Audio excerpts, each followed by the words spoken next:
Hello friends, how are you all? Welcome back to our channel.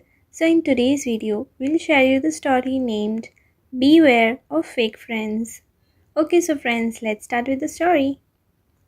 Once upon a time, three cows lived in a green and fresh pasture near a forest. A white cow, a black cow, and a reddish brown cow. The cows were kind to each other. They used to graze in the meadow together and used to be best friends. One day, a reddish brown lion happened to take a stroll out of the forest onto the meadow. It was hungry and looking for a prey.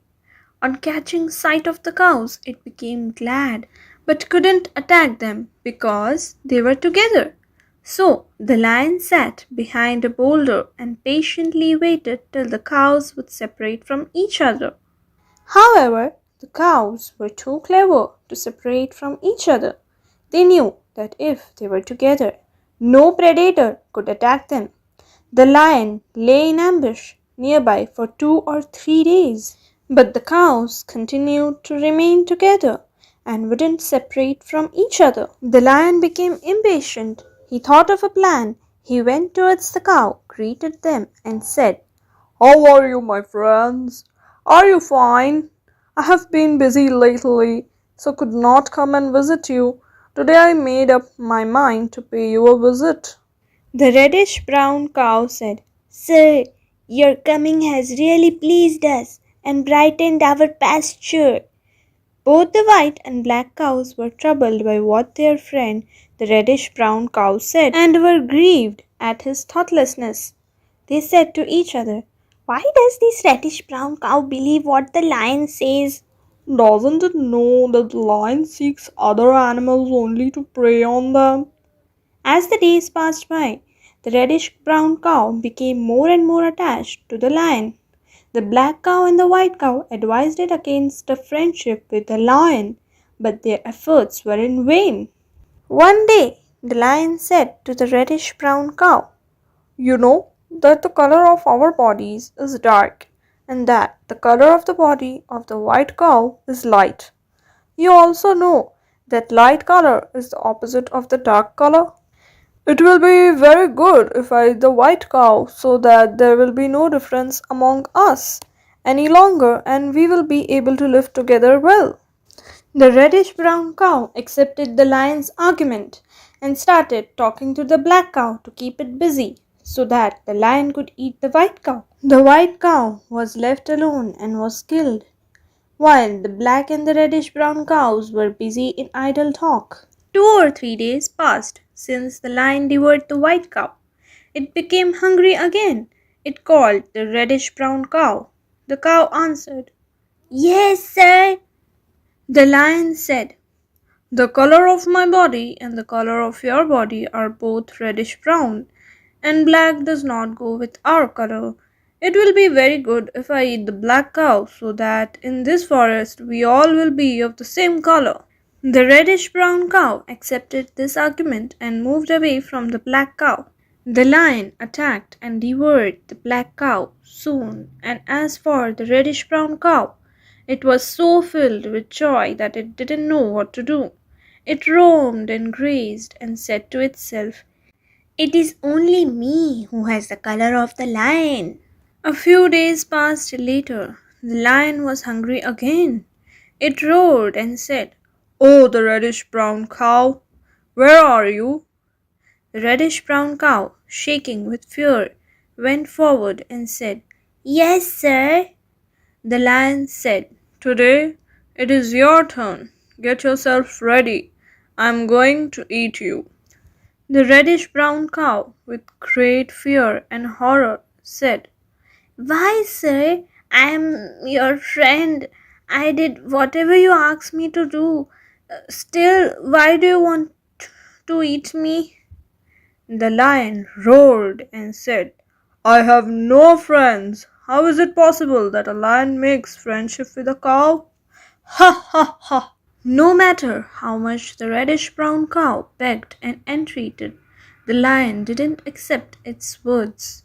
Finally, the cow said, Mr. Lion, Please allow me to cry out 3 times before you eat me, the lion said.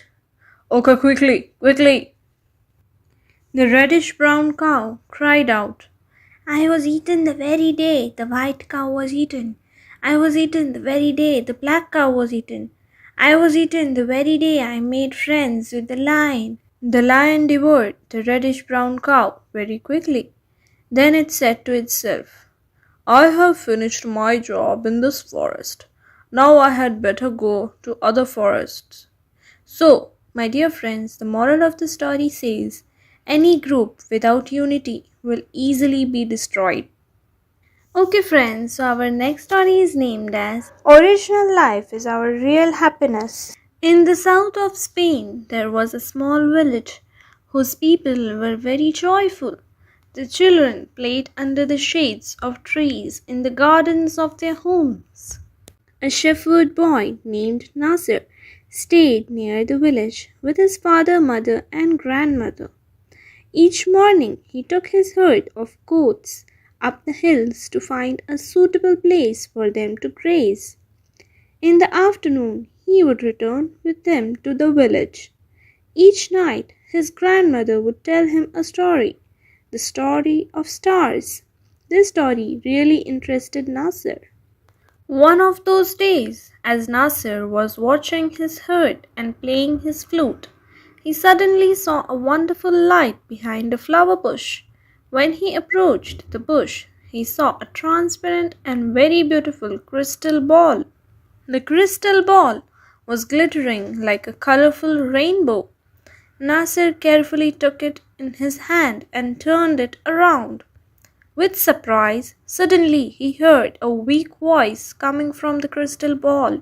It said, You can make a wish that your heart desires, and I will fulfill it. Nasir could not believe that he had actually heard a voice.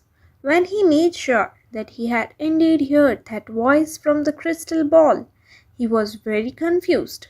He had so many wishes that he could not decide upon one particular wish. He said to himself, If I wait till tomorrow, I will remember many things. Then I will make my wish. He put the crystal ball in a bag and gathering the herd, happily returned to the village. He decided that he would not tell anyone about the crystal ball. On the following day also, Nasser could not decide what to wish for, because he really had everything he needed. The days passed as usual, but Nasser was still unable to make his wish. But he appeared to be very cheerful. The people around him were amazed to see the change in his disposition. One day, a boy followed Nasser and his herd and hid behind a tree. Nasser, as usual, sat in one corner, took out the crystal ball, and for a few moments looked at it. The boy waited for the moment when Nasser would go to sleep. When Nasser did fall asleep after a while, the boy took the crystal ball and ran away. When he arrived at the village, he called all the people and showed them the crystal ball. The citizens of that village took the crystal ball in their hands and turned it around with surprise. Suddenly they heard a voice from inside the crystal ball which said, I can fulfill your wish. One person took the ball and screamed, I want one bag full of gold. Another took the ball and said loudly, I want 2 chests full of jewelry. Some of them wished that they would have their own palace with a grand door made from pure gold instead of their old houses.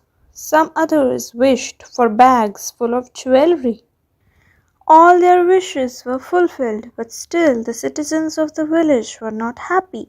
They were jealous because the person that had a palace had no gold, and the person that had the gold had no palace.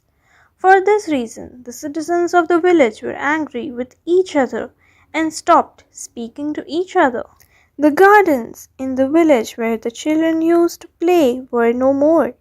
There were palaces and gold everywhere. The children became terribly unhappy. Only Nasir and his family were happy and contented. Every morning and afternoon he would play the flute. One day, the children of the village took the crystal ball to Nasir. The children said to Nasir, "When we had a small village, we all were happy and joyful."